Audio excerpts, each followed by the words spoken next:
थोड़ा सा रुक जाइए, बस 1 मिनट बस हो ही गया है, स्टार्ट कर रहे हैं। चलिए शुरू करते हैं आज की क्लास को।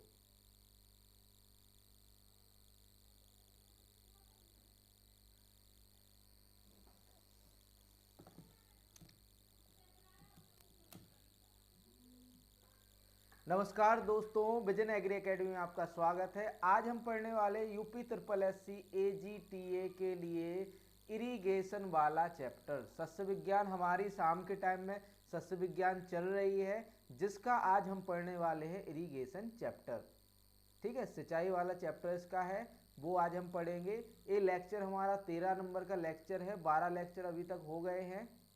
ठीक, और ये सस्य विज्ञान चल रहा है अभी भी। ठीक है, चलिए शुरू करते हैं आज की क्लास को। बढ़िया से जुड़ जाइए, सभी दोस्तों को शेयर कर दीजिए। तो आज का पहला प्रश्न है,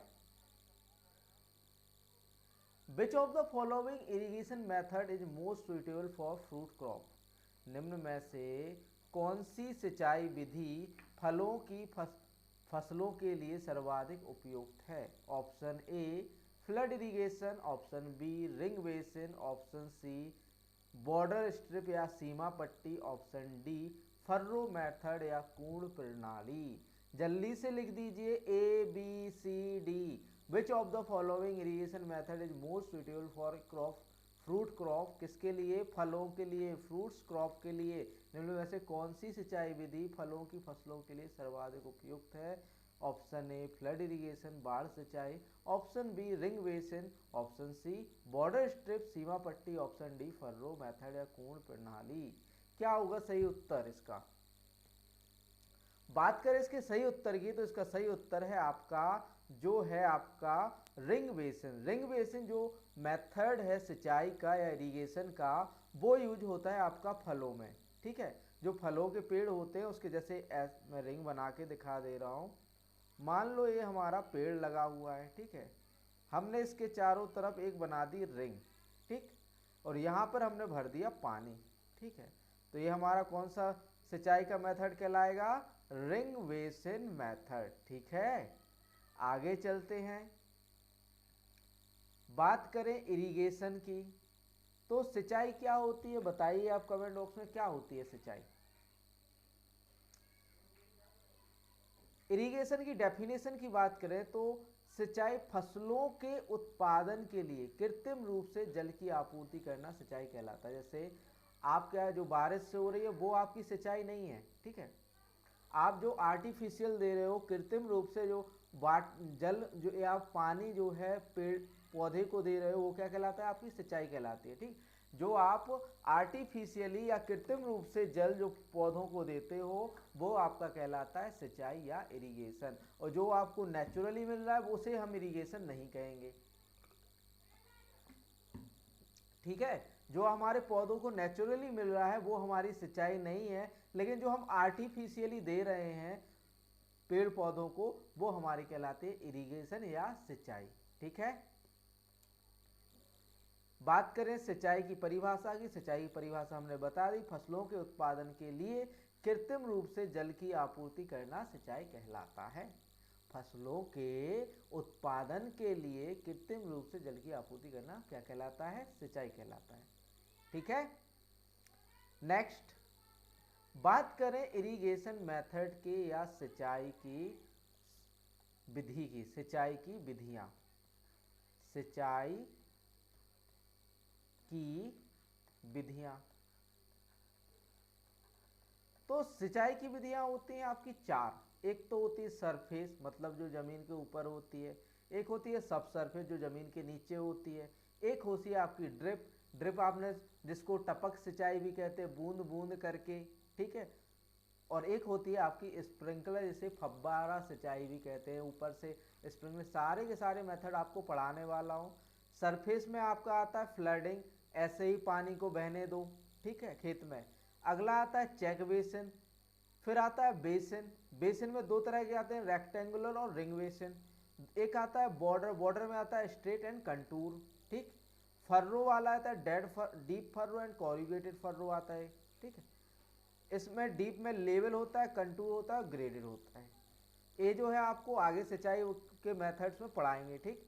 तो ड्रिप होता है, एक तो सरफेस होती है ड्रिप इरिगेशन, एक होती है सब सरफेस, एक होती है ओवरहेड। सरफेस में यानी जमीन पर, सब सरफेस यानी कि जमीन के नीचे, और ओवरहेड यानी कि ऊपर से। आपने देखा होगा ग्रीन हाउस में ऊपर से सिंचाई करते हैं, ठीक है। और नेक्स्ट है स्प्रिंकलर। स्प्रिंकलर माइक्रो स्प्रिंकलर होता है, ओवरहेड स्प्रिंकलर, रेन गन या सेंटर पाइवोट। ये तो हो गए आपके सिंचाई की विधियां, ठीक है, शॉर्ट में। आगे चलते हैं, सतही सिंचाई की बात करें या सरफेस इरिगेशन की, तो इसकी कुछ विधियों की बात करें तो पहली है आपकी फ्लड इरिगेशन। जैसा कि आप सामने देख पा रहे हैं, खेत में पानी को सीधा छोड़ दिया गया है, बिना कोई उसके, सीधा छोड़ दिया है, बहता जा रहा है एक छोर से दूसरे छोर। मतलब कि हमने मान लो ये हमारा, ये जो आपकी स्क्रीन है ये हमारा फील्ड है या खेत है, क्षेत्र है, ठीक है। इसमें हमने एक जगह से पानी छोड़ दिया तो ढलान के अनुसार ये बहता जा रहा है, तो ये क्या से कौन सी सिंचाई कहलाएगी? आपकी फ्लड इरिगेशन या बाढ़ सिंचाई। ओके, नेक्स्ट आगे चलते हैं, बात करें इसकी डेफिनेशन की, तो यह विधि उन क्षेत्रों में अपनाई जाती है जहां पानी अधिक उपलब्ध होता है। आप पानी कहाँ बर्बाद करोगे? जहाँ पे पानी अधिक होगा। तो फ्लड इरिगेशन या बाढ़ सिंचाई में क्या होता है कि सीधा सीधा पानी छोड़ दिया जाता है, ना कोई उस पर कंट्रोल रहता है, ढाल के अनुसार बहता जाता है, ठीक है। बाढ़ सिंचाई फसलों की सिंचाई की एक प्राचीन विधि है, पुराने समय की विधि है। इस विधि में पानी नाली या पाइप द्वारा खेत में एक साथ पानी छोड़ा जाता है। यह संभवतः मनुष्यों द्वारा उपयोग की जाने वाली सिंचाई का पहला रूप था, क्योंकि उन्होंने फसलों की खेती शुरू की थी और आज भी सिंचाई के सबसे अधिक उपयोग किए जाने वाले तरीकों में से एक है।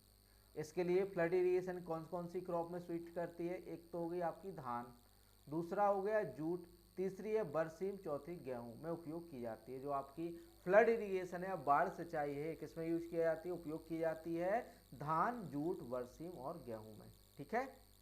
नेक्स्ट आगे चलते हैं, आगे बात करें बॉर्डर स्ट्रिप या सीमा पट्टी सिंचाई की। आपको यहाँ पे बॉर्डर दिख रहे हैं ना, ये बॉर्डर दिख रहे हैं आपको।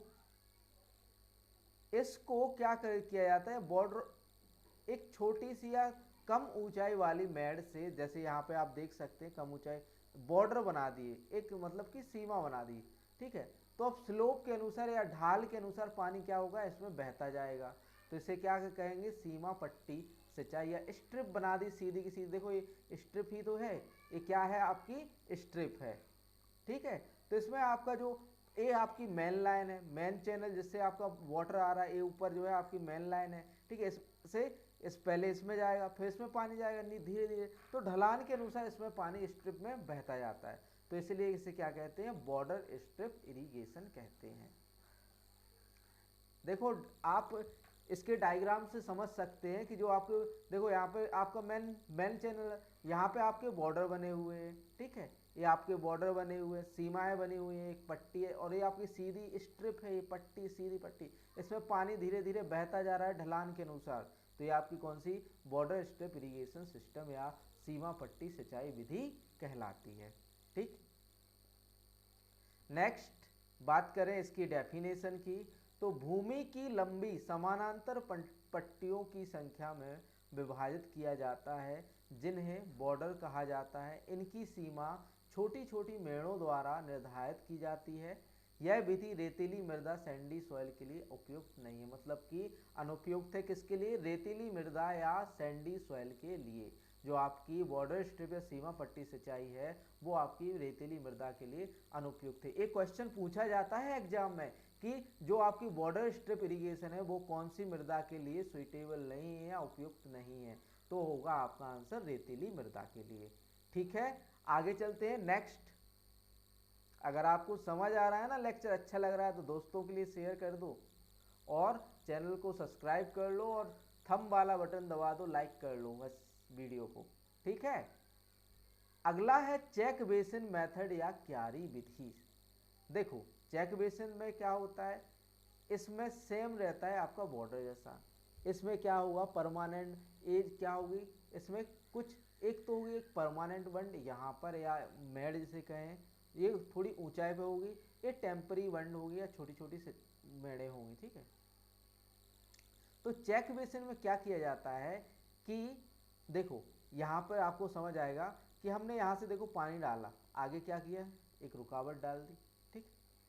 एक तरह का हमने एक कहें तो चेक बेसिन में इस तरह का हमारे पास पट्टियाँ तो हैं, ठीक है, ठीक है, ये हमारी पट्टी है, एक और ले रहे, ये हमारी पट्टियाँ तो हैं, या मतलब कि क्यारियाँ तो हैं, ठीक है। लेकिन यहाँ पर क्या है, आपके ये बॉक्स से बने हुए, ये आप देख सकते हैं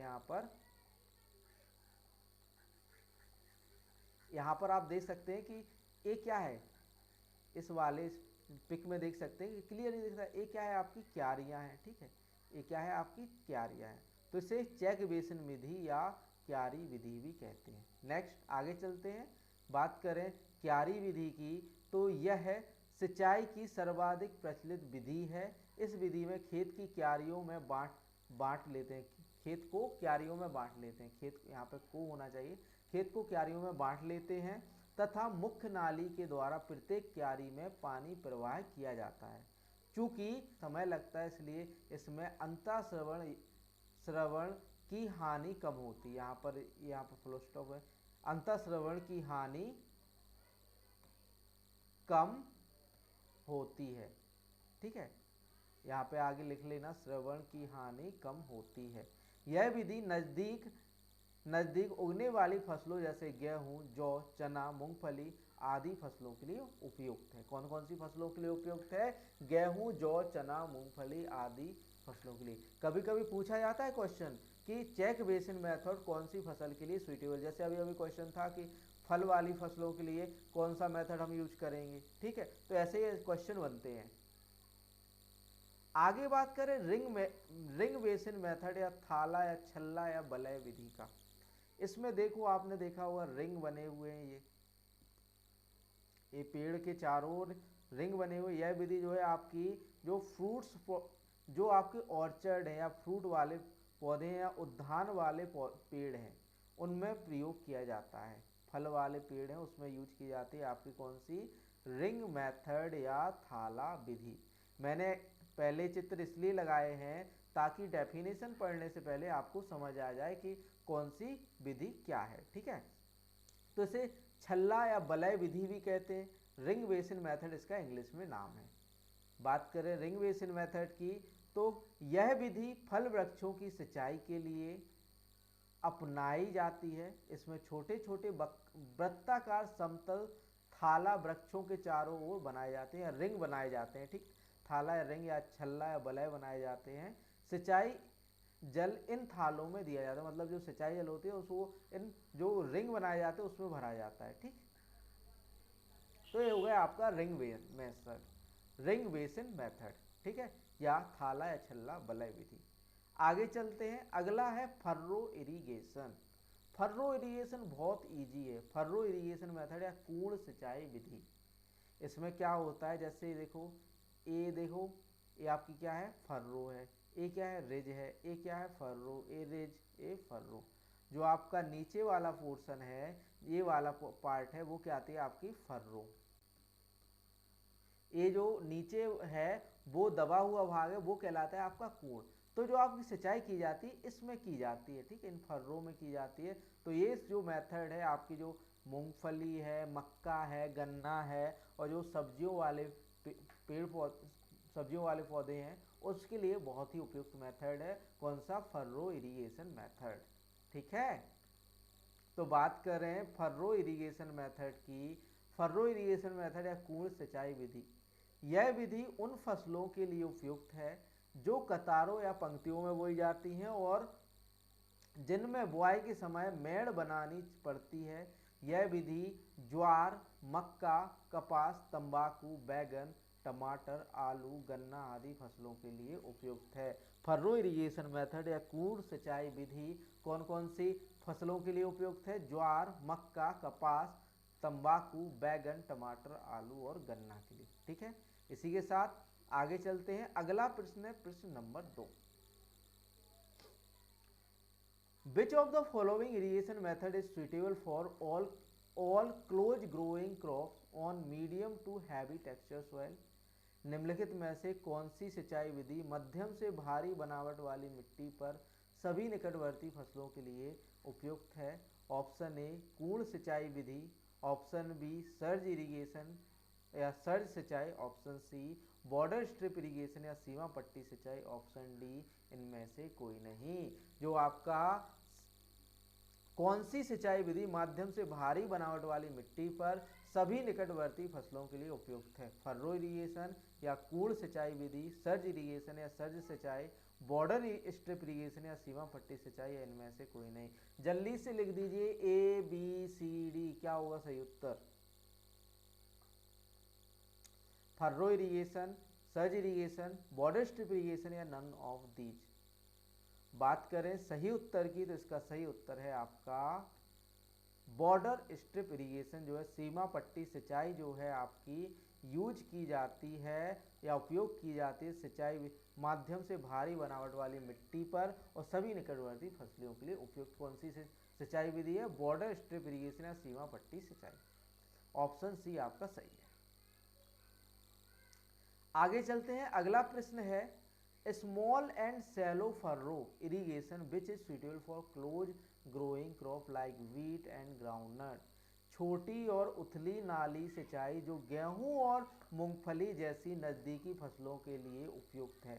ऑप्शन ए कोरिगेशन या गली सिंचाई, ऑप्शन बी फर्रो इरिगेशन या कूड़ सिंचाई विधि, ऑप्शन सी सर्ज इरिगेशन या सर्ज सिंचाई, option D border strip irrigation सीमा पट्टी सिंचाई। आप ये मत सोचिएगा कि ऐसे क्वेश्चन नहीं आएंगे आपके टीए में, हो सकता है आपका इरिगेशन से कोई सा भी क्वेश्चन बना के पूछ लिए जाए, ठीक है? तो आपको बढ़िया से तैयार करके रखना है बस, ठीक है? तो इसका आंसर क्या होगा? छोटी और उथली नाली सिंचाई जो गेहूं और मूंगफली जैसी नजदीकी फसलों के लिए उपयुक्त है। ए कोरिगेशन गली सिंचाई, बी फर्रो इरिगेशन कूड़ सिंचाई, सी सर्ज इरिगेशन सर्ज सिंचाई, option D border strip irrigation या सीमा पट्टी सिंचाई। बात करें सही उत्तर की तो इसका सही उत्तर है आपका ऑप्शन ए कोरिगेशन या गली सिंचाई से कहते हैं, जो आपकी छोटी और उथली नमी नाली सिंचाई जो गेहूं और मूंगफली जैसी नजदीकी फसलों के लिए उपयुक्त है, ठीक है? अगला प्रश्न है प्रश्न नंबर 4। Supply of water artificially for the production of crops is called as. फसलों के उत्पादन के लिए कृत्रिम रूप से जल की आपूर्ति करना कहलाता है। ऑप्शन ए ड्रेनेज जल निकास, ऑप्शन बी इरिगेशन सिंचाई, option D seepage, option C seepage sorry, option D इनमें से कोई नहीं। जल्दी से बताइए ए बी सी डी। ये तो आपको पता ही, अभी अभी डेफिनेशन पढ़ के आए हैं। फसलों के उत्पादन के कृत्रिम रूप से जल की आपूर्ति करना क्या कहलाता है? आपका सिंचाई कहलाता है, इरिगेशन। ऑप्शन बी जो है आपका सही आंसर है। गौरव कुमार जी सही आंसर आपका। अगला प्रश्न है प्रश्न नंबर 5। Which of the following irrigation method use for field with slope up to 3%। 3% तक ढलान वाले खेत के लिए निम्नलिखित में से कौन सी सिंचाई विधि का उपयोग किया जाता है? Option A ring basin, option B border strip सीमा पट्टी, ऑप्शन सी चेक बेसिन या क्यारी विधि, ऑप्शन डी फर्रो मेथड या कोण प्रणाली। जो आपकी 3% तक ढलान वाले खेत के लिए निम्न में से कौन सी सिंचाई विधि का उपयोग किया जाता है? ए रिंग बेसिन, बी सीमा पट्टी, डी सी क्यारी विधि, डी कोण प्रणाली। जल्दी से लिख दीजिए ए बी सी डी, क्या होगा सही उत्तर? ए बी सी या डी। 3% तक ढलान वाले खेत के लिए इनमें से कौन सी सिंचाई विधि का उपयोग किया जाता है? बॉर्डर स्ट्रिप का गौरव कुमार जी नहीं किया जाता है, सीमा पट्टी का नहीं किया जाता, इसमें किया जाता है चेक बेसिन का।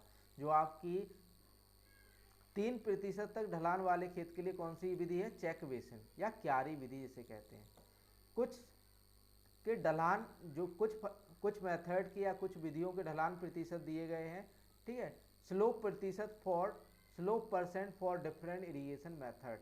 और पहला है सरफेस इरिगेशन के लिए जो है आपका सतही सिंचाई के लिए लेस देन 2 से 3% जो है आपका क्या होना चाहिए? 2 या 3% से कम जो है आपकी जो स्लोप होना चाहिए, ढाल होना चाहिए, जिसे ढाल कहते हैं। ढाल कितना होना चाहिए? 2 या 3%। बॉर्डर स्ट्रिप के लिए 0.5 से 1%। 0.5 से 1% जो है सीमा पट्टी के लिए, बॉर्डर स्ट्रिप के लिए, और चेक बेसिन के लिए अप टू 3%, 3% तक।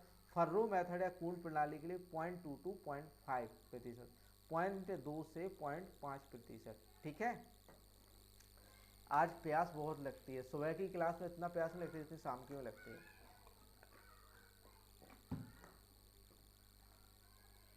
देखो ये सब आपके लिए बहुत ही यूजफुल होने वाले। कभी इसमें से भी क्वेश्चन आ सकता है कि सरफेस इरिगेशन की ढाल कितना प्रतिशत चाहिए होता है, ठीक है, कितना जरूरी होता है। तो आप एक भी सिंगल क्वेश्चन मत छोड़िए, क्योंकि एजीटीए की वैकेंसीज लगभग 1-2 महीने में आने वाली है, और आप पहले से तैयारी रखेंगे ना तो बहुत अच्छा है आपके लिए।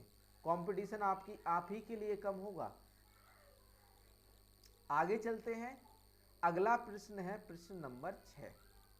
Which irrigation method is suitable for undulated topography and Sandy soil? लहरदार स्थलाकृति और रेतीली मिट्टी के लिए कौन सी सिंचाई विधि उपयुक्त है? पहले तो लहरदार क्लियर कर दें।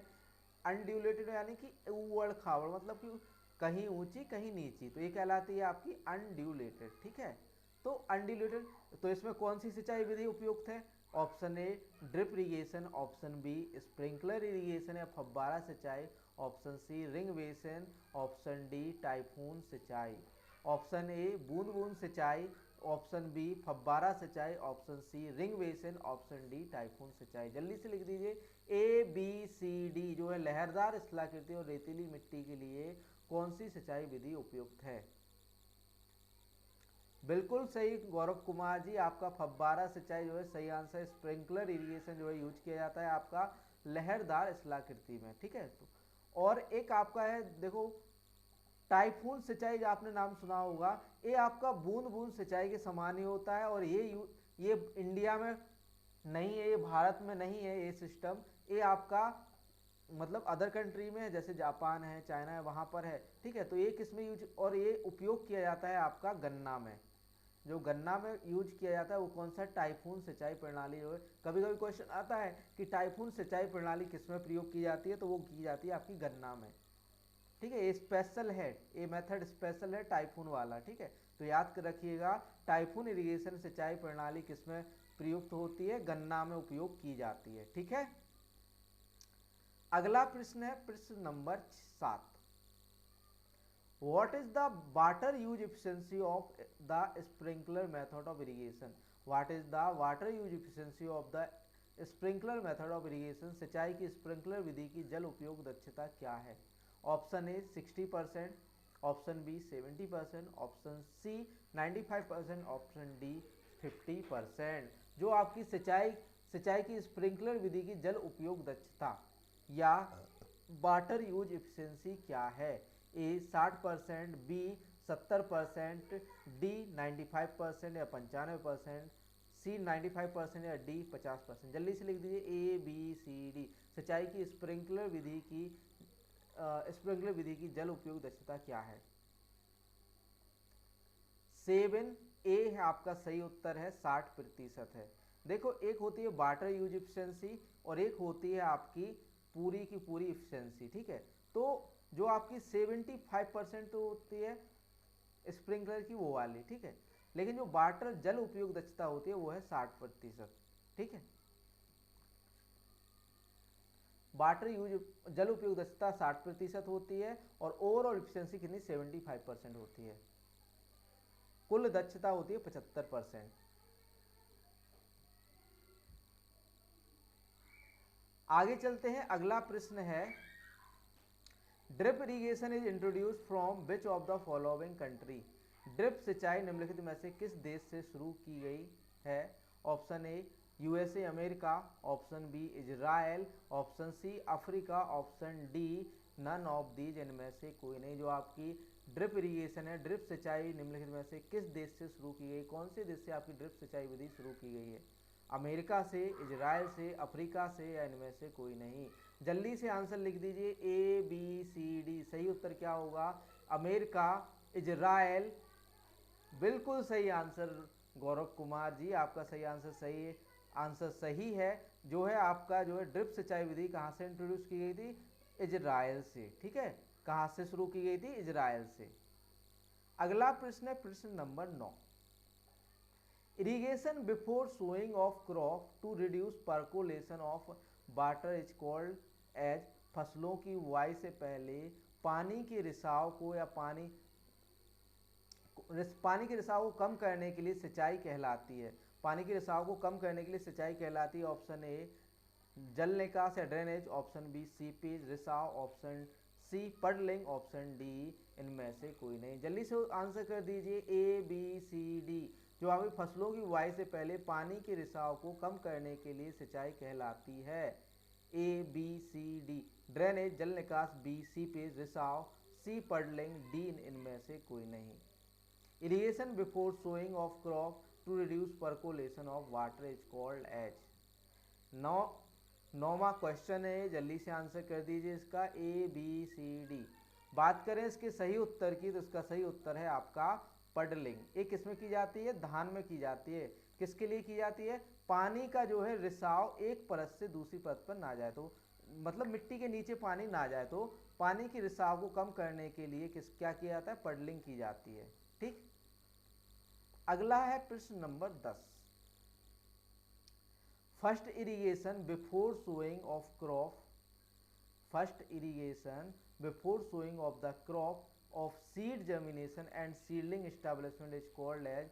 बीज अंकुरण एवं पौध स्थापना के लिए फसल की बुआई से पूर्व प्रथम सिंचाई कहलाती है। यानी फसल की बुआई से पहले, पूर्व यानी पहले, ठीक है। तो क्या कहेंगे? डेल्टा, पाल्को या पलेवा, option C core watering, option D none of these इनमें से कोई नहीं। जो आपकी बीज अंकुरण एवं पौध स्थापना के लिए फसल की बुआई से पूर्व प्रथम सिंचाई कहलाती है। ए डेल्टा, बी पलेवा, सी कोर वाटरिंग या कोर पानी, डी इनमें से कोई नहीं। ए बी सी डी 10वें क्वेश्चन का आंसर क्या होगा? डेल्टा, पलेवा, कोर पानी, इनमें से कोई नहीं। बिल्कुल सही गौरव कुमार जी, जो इसका पाल्को इरिगेशन डेल्टा जो होता है आपका, इसका सही उत्तर जो है आपका क्या है? पाल्को इरिगेशन। लेकिन बात करें डेल्टा की, तो डेल्टा जो आपका फसल का मतलब कि फसल की जितनी ड्यूरेशन होती है, टाइम पीरियड होता है यार, ये कहें कि जितनी अवधि की फसल है, मतलब कि हमने यहाँ पर बात करें रबी की, तो हमने अक्टूबर में बोई, ठीक है, और हमने जनवरी फरवरी में काट ली, या फरवरी मार्च में काट ली, ठीक है, मान लो मार्च, ठीक है। तो एक क्रॉप पीरियड के दौरान, जो फसल की अवधि के दौरान जो गहराई सिंचाई की, जो पानी की गहराई होती है, जैसे ये हमारी सरफेस है, ये गहराई की आवश्यकता होती है, जो पानी की गहराई की आवश्यकता होती है उसे कहते हैं हम डेल्टा, ठीक है। क्या कहते हैं? डेल्टा। जो फसल की अवधि के दौरान जितने पानी की आवश्यकता होती है, अब जितने पानी की गहराई की आवश्यकता होती है उसे क्या कहते हैं? हम डेल्टा कहते हैं, ठीक है। अगला है कोर पानी या कोर वाटरिंग। क्या कहलाता है? कोर वाटरिंग होता है आपका, ये तो होती है आपकी बुआई से पहले, ठीक है, प्रथम सिंचाई, ठीक है। लेकिन जो होती है आपकी कोर वाटरिंग, जो होती है बुआई के बाद, बुआई के बाद प्रथम सिंचाई कौन सी कहलाती है? बुआई के बाद प्रथम सिंचाई, बुआई के बाद प्रथम सिंचाई क्या कहलाती है? आपकी कोर वाटरिंग कहलाती है, ठीक। आगे चलते हैं, इसी के साथ आज का लेक्चर खत्म होता है। ये बुक है, आप चाहे तो इसे खरीद सकते हैं। Thanks for watching vision agri academy. वैसे तो हम 15 क्वेश्चन करवाते हैं डेली का, आज 10 ही करवाए। उसका कारण ये है कि लेक्चर जो है आपका थोड़ा सा आज थ्योरेटिकल हो गया, ठीक है, समझाने वाला पार्ट था, इस वजह से ज़्यादा क्वेश्चन नहीं डाले। इसका पार्ट 2 जो है कल या परसों में जो है इरिगेशन के जितने भी क्वेश्चन बचे हैं वो करवा देंगे। देखो, आप एक भी सिंगल क्वेश्चन मत छोड़ो, एक एक को नोट करते जाओ, क्योंकि एक एक क्वेश्चन आपके लिए इम्पोर्टेंट है एग्रीकल्चर का। देखो, अभी सिलेबस डिसाइड नहीं है, ठीक है, एग्रीकल्चर का एक एक क्वेश्चन इंपॉर्टेंट है आपके लिए, कृषि का, क्योंकि अभी सिलेबस डिसाइड नहीं है, आयोग ने डिसाइड नहीं किया क्या सिलेबस रहने वाला है। मान लो अगर ये एग्रीकल्चर ही दे दिया उनने तो, ठीक है, क्योंकि वो मैथ, रीजनिंग और जो हिंदी है वो आपका पैट में पूछ चुके हैं, पीईटी के अंदर वो है मैथ रीजनिंग पूछ चुके हैं। तो ये आपका प्रोफेशनल नॉलेज का एग्जाम है, एग्रीकल्चर का एग्जाम है, तो हो सकता है कि पूरा का पूरा 100 क्वेश्चन जो है आपके एग्रीकल्चर के रख दें। पिछली बार 200 का हुआ था, लेकिन इस बार क्या हो 100 क्वेश्चन हो और पूरे के पूरे एग्रीकल्चर के हो। ठीक, तो इससे अच्छा है आप एग्रीकल्चर को ज़्यादा प्रेफरेंस दे अभी हाल फिलहाल के लिए, जब तक सिलेबस नहीं आता है। ठीक है, इससे आप देखो कुछ नहीं तो 30 नंबर की एग्रीकल्चर आती है, 25 से 30 नंबर की, 25 से 30 क्वेश्चन जो है आपके एग्रीकल्चर के आते हैं टीए में। तो आप कुछ नहीं तो 25 से 30 क्वेश्चन तो रेडी हो रहे हैं आपके। अगर कि आपके 100 आ गए तो फिर क्या करोगे। ठीक है, तो आप कंटिन्यू क्लास लेते जाइए। सुबह आपका सुबह 8 बजे जो है सेट पेपर लगवा रहे हैं, सुबह 8 बजे, और शाम को 6 बजे आपकी सब्जेक्ट बेस चला रहे हैं। सब्जेक्ट के हिसाब से जो है आपकी क्लास चल रही है, तो आप आराम से ज्वाइन कीजिए, कोई दिक्कत नहीं है। सारा का सारा आपको क्लास फ्री मिलेगी बिल्कुल। और नोट्स है तो नोट्स की ज़्यादा कॉस्ट नहीं रखने वाले। जब देखो आपका जनरल एग्रीकल्चर का हो गया है तो उसके मैंने नोट्स दे दिए हैं। ठीक है, जनरल हो गया आपका, 8 क्लास हो गई, उसके नोट्स दे दिए। लेकिन अब बचा आपका सस्य विज्ञान, जैसे ही आपकी सस्य विज्ञान खत्म होती है उसके भी हम नोट्स आपको दे देंगे। ठीक है, मिलते हैं सुबह की क्लास में।